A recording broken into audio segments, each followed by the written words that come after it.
We are going to go to our next guest. He is going to join us here via the magic of the old skip Skype. Richard Kurtz, by the way, was supposed to join us earlier, but he was on a phone call. He was on a conference call somewhere. He was on a conference call in Europe. I don't know if it was Europe, but I'm just going to say it was Europe. So we are going to go to our next guest. He is going to join us live here on our big program.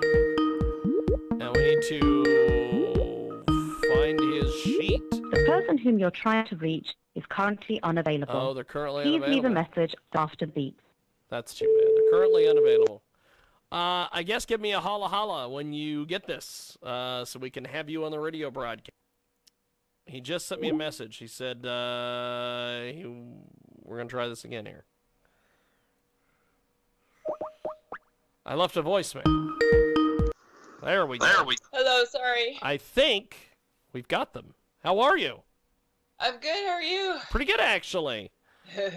Let me get everything set up here on my end so we can get everything rocking and rolling here.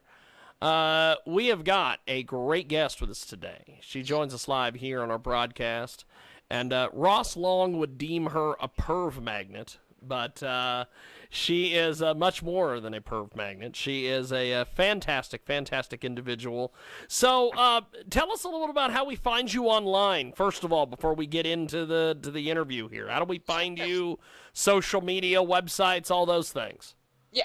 Okay, well, on Facebook, you can find my company page called Pursuing Compatibility. It basically sounds the way it spells. It's like a lot of those things about compatibility, but pursuing, like pursuing a man.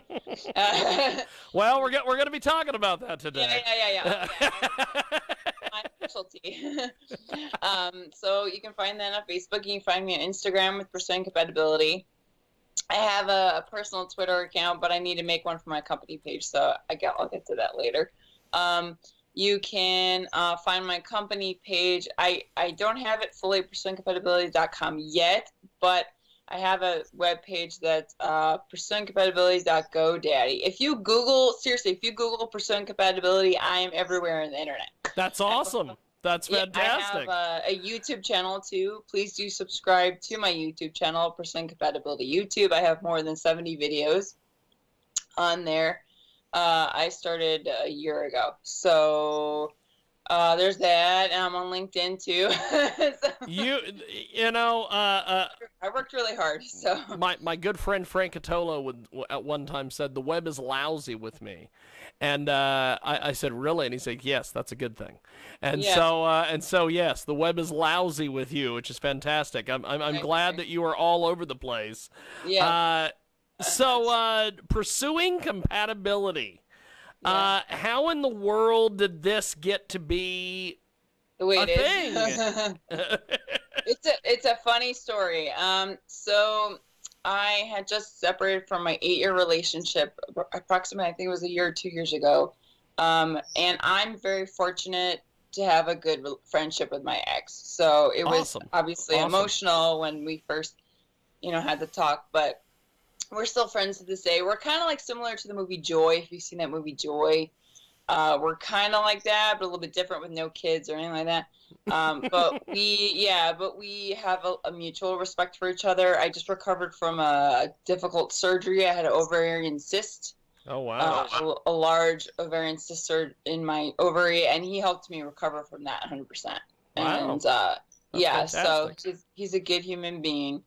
So, but basically, it's kind of was triggered. It was soon after my separation, and I was in an Uber. I swear to God, true story. I was like just overwhelmed with all the emotions I was going through with the separation and realizing that we're not meant to be. And also my economic situation was devastating. And I just started crying, like looking online. And then suddenly the idea just popped in my head out of nowhere. So originally it was just going to be, originally it was just going to be a creative dating app. But then it kind of sparked into other things because I have a lot of life experience with living abroad for a really long time, facing multiple economic devastating unemployment set gaps. Yeah. And it just, it just all came together. I'm covering a lot of topics, so that's how it kind of expanded from dating, That's relationships, and society, because I have a lot of life experience. that's awesome. Yeah. We have got a great guest with us today. She joins us live here, and pursuing compatibility. Realistically, if you just type that into Google, you're going to find her. Which is awesome that you were able to pull that off, because there's a lot of people that are not able to pull that off, Yeah. and so you did quite amazing there. Thank you. By the way, I love your necklace and your earrings. Those are pretty freaking badass. Thank So you. I'm glad that, because we've been doing a lot of these Skype interviews, and there's people in front of these bookcases with books they've never read, Yeah. and things like that. So I'm you've got a cool look today. I think that's awesome. Thank you. So okay, what was some of the steps that you wanted to put this whole thing together and get this rolling, and take us through all this, because you've built quite the success for yourself. I'm getting there. It's not fully there yet, but getting there. I've planted a lot of seed, that's for sure. Like, I'm seriously, my friends, I was talking to one of my best friends, she's like, you've done a lot. I was like, I have, haven't I? I'm tired. I'm quite tired. I deserve a good vacation when I get up there. Basically, so as I was starting, I was kind of like developing the idea on my own, completely 100% on my own, no assistance in the beginning. Just doing a lot of writing and like thinking on my own. I'm quite a creative person. And I taught English as a second language for multiple years in South Korea. And Wow. I keep in touch with a few of my students from South Korea through like a Korean messenger.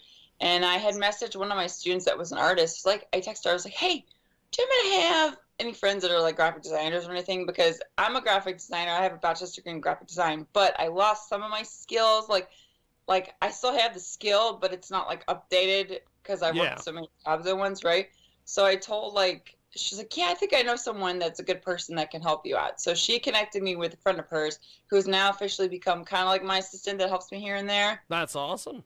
And we work really well together because I told her, let me see your portfolio. And I wasn't a huge fan of her work, but when I saw like one piece, I was like, okay, I can train you. I can work with you. So I do like some verbal training. I, taught for years. So, I'm good at that kind of thing. So she kind of helped me, my assistant helped me with some things. I was like, I don't have time for this because I'm working 3 part-time jobs. So can you help with my logo creation? I was like, this is my idea. I sketched it. I took a picture of it, and then I told her, go play, just go have fun, and we'll work together. So my logo has not been trademarked yet, so that's why it's not up yet, but it's done. It just has to process. So that was the first step. I found her, and then I applied for an entrepreneur competition locally. I made it to the semifinals.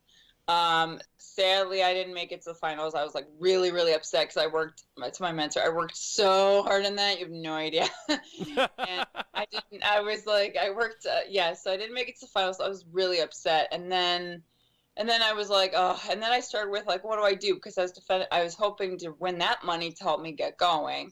And then my best friends were like, Annemarie, you can't do much with 6,000 with your business plan. I'm like, that's true. So then I got more grounded. So then I started my YouTube channel where I'm just more aggressively, just a lot. And that's like an alternative way for me to build my reputation. People can get to know me. They can see that I'm authentic and I'm real and I'm genuine. I'm not just out to take people's money. I'm a businesswoman, but I'm also about humanity. And you can see that in my That's fantastic. a lot. And so that led to the YouTube channel. And then and then the pandemic hit where I was like, dude, I'm just going after what I want. I don't care anymore. That's great. And so this is ridiculous. The economy has gotten ridiculous. I face so much economic devastation. It makes me very emotional. As you can see in my biography, if you look up my YouTube channel, everybody, and you read in my description, you read my founder story, you're like, dang, this girl's been through a lot. Yes, I have, and I'm tired. And it's a freaking miracle I haven't been homeless, I'll tell you. But basically, so then I just was thinking to myself, okay, what can I do? And one of my mentors I got connected with through the local business group or whatever, he really believes in me, and I joke with him, I'm gonna find you a wife and you're gonna like love me forever. That's awesome. Because he's single, so I'm like, you want me to find you a wife, don't ya?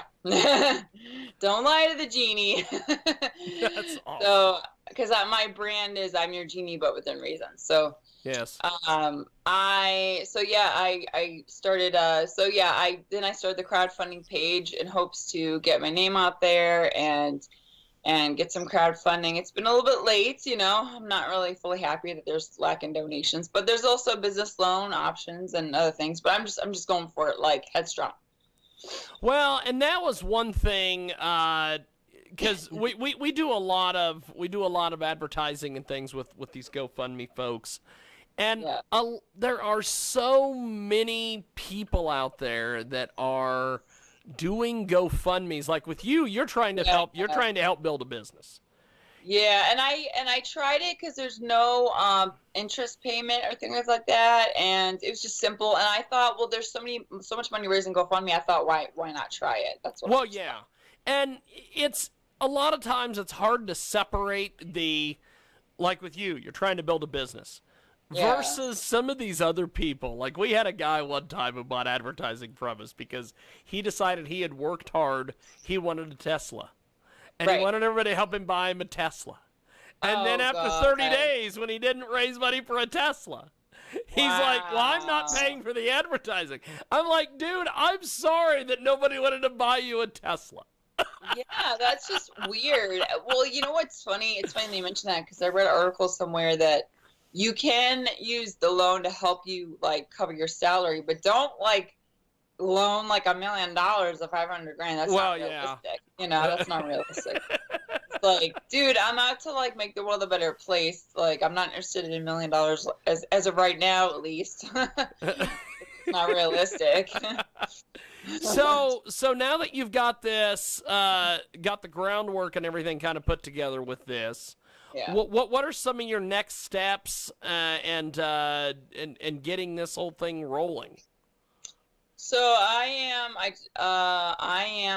currently applied for like a business loan as a backup. My first goal is the crowdfunding. I prefer, of course, because millennials, we all got student loans, right? So yes. I don't want any more student loans. So I was like, I really don't want to go for business loan, but if I have to, I just have to, because it's getting impatient. And but the crowdfunding is good too, because if people want to because I have a lot of people supporting me, a lot, and but they just don't have the money to donate, unfortunately. So but that's why I'm trying to get my name out there. But my mentor told me, no, he thinks the loan is a good idea. I clearly know what I'm doing. So I know what I'm doing. He's helping me. He's a very good mentor. He's kind of guiding me through some things, because I'm a creative nutcase lady. And I'm not I'm not great with logistics. I'm kind of learning as I'm going. He's kind of teaching me. So he's helping me with the financial plan and the breakdown of things and things like that. And I connected with a tech company, and I'm talking to them right now. So once I have the money to hire them, I will hire them immediately to help me work on the project. That's awesome. You've got people in place. I think that's really cool. Oh yeah, I got people in place already, and then I will continue my YouTube channel, obviously, because I'm very passionate about what I'm doing, and and that the goal is step by step, obviously, step by step process. But yeah, the goal is to work as fast as possible. That's great, because you've been able to put people in their proper spots and get everything going. I think that should be admired, my friend. Thank you. Yeah, I've worked very, very hard. Because there's a lot of these people that I've done interviews with where they're like, I'm trying to build a business, and they don't know how to do it, and they're not trying to get any help. And with you got a hold of somebody who's like, hey, can you have any designer friends? Hey, you have this, you have that. You've got everything in place. I think that's fantastic. Thank you.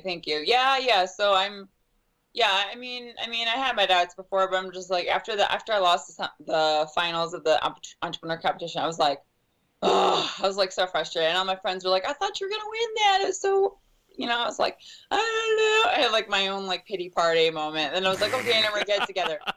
Get it together. And then later they can owe me a big apology when I get successful. That's awesome. That's And I was awesome. like, well, you should have put me in the finals. You would have looked better. Before we let you go, how do we contribute to your GoFundMe and help you out and follow your whole journey and everything here?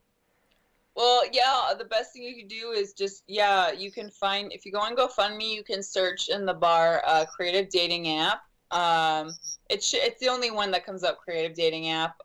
Also, I want to tell everyone that it's not only a creative dating app, depending on my full plan, I guess step by step process, but the plan is to also improve society. So the Fantastic. loneliness statistics in America are nearly 50% of the population over the age of 18 is lonely. And frankly, I think that number is incredibly higher. Yeah. So the goal is to help reduce loneliness. And I argue that there's lots of dynamics to the loneliness. Besides wanting a romantic partner, there's loneliness where you're just from a dysfunctional family, or you're not feeling loved, or you feel misunderstood, or if you're a unique person, you have a tendency to be more lonely. In South Korea, the depression, suicide rates are really high because I live there. So a lot of my students, struggle with that. I had students that I found out were cutting themselves because of that. Wow. Yeah, so I plan on expanding internationally. I have connections over there, especially South Korea, because I live there. They gave me the opportunity to live and work there, so I feel like I owe them, a favor in return. But yeah, it's to improve society. So you find me, go find me, just type in creative dating app. It'll come up automatically. You can donate there. You can look me up on Facebook, like my Facebook page. You can like me on follow me on Instagram. You can please subscribe to my YouTube channel. That would be a lot of help, because my YouTube channel is to develop a following. Yes. And I plan on expanding more on society issues. So a recent video I did was on how protesters want to defund the police in New York. I don't know if that's nationally, but police. And I argued that's not the solution, because if we defund police, then we should defund churches, because there's many pastors and priests molesting children behind closed doors, which is very scary. So why is it that we're accepting that, but we're, there's a complete huge contradiction there. So I argue like that is completely ridiculous. Are there, and I have experience with cultural competence, and I argue that it is not that hard to reduce racial prejudice. It's really, really not. We're making things a lot harder than necessary. And what we need to do is expand more on cultural competence training, psychological assessment, because a lot of those police that are hurting other people on purpose like that are not normal. Just the same as those priests and pastors that are molesting children. They are not normal in their brain. So, what else could we defund? There's a lot of holes in education where you defund schools now. I mean, that's just ridiculous. It's absolutely ridiculous to do that. So we have to think more objectively. I've been trying to get my video noticed, but I don't know. But it's frustrating, because I'm just like, okay, maybe if I was a black lady with a Harvard and Yale degree, I would That's awesome. But okay, whatever. Life experience unfortunately doesn't always count. I don't know why. Well, you are terribly entertaining, and we definitely have to do this again. Yeah. And I appreciate you making time for us today. Thanks for coming on our program, and I will talk to you soon. Thank you, my friend. Okie dokie. Thank you so much for having me. I appreciate it. There she goes. And she has got a heck of a project. Check her out on GoFundMe. And we are going to take a brief time out. And when we come back, we are going to see if we can find Mr. Josh Bernstein. Yes! That Josh Bernstein. More coming up on the other side.